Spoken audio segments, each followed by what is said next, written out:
আন্দোলন করে আদায় করা সম্ভব কিনা আপনাদের দাবি? দেখেন, অবশ্যই আন্দোলনের মাধ্যমে সম্ভবত এটা আদায় হবে। সংসদে যখন কথা শুনবে না, তখন জনগণের ভাষা রাজপথে আসলে এই রাজপথ থেকে সকল প্রকার রাজপথ থেকে সব আদায় হয়েছে। রাজপথ কখনো মুখ ফিরিয়ে নেয় না। কাজেই আগামী দিনে বিএনপি এই রাজপথ মোকাবেলা করতে পারবে না ইনশাআল্লাহ।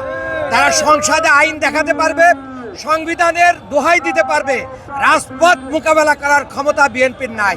কাজেই আগামী দিনে রাজপথেই জনতার দাবি, শহীদদের রক্তের ঋণ পরিশোধ হবে ইনশাআল্লাহ। ওনারা কি কারণে এই দাবিগুলো মানতে চাচ্ছে না বলে আপনার মনে হচ্ছে? ওনারা মূলত নিজেরা যে স্বার্থবাদী রাজনীতি এবং যাদের কাছে দস্তখত দিয়ে ওনারা দেশে ফিরেছেন, যাদের ভোট নিয়ে ওনারা ক্ষমতায় এসেছেন, অথবা বিভিন্ন গোষ্ঠীর কাছে তারা যে নতি স্বীকার করে এসেছে, সেই জায়গা থেকে ওনারা এটা বাস্তবায়ন করতে পারছে না।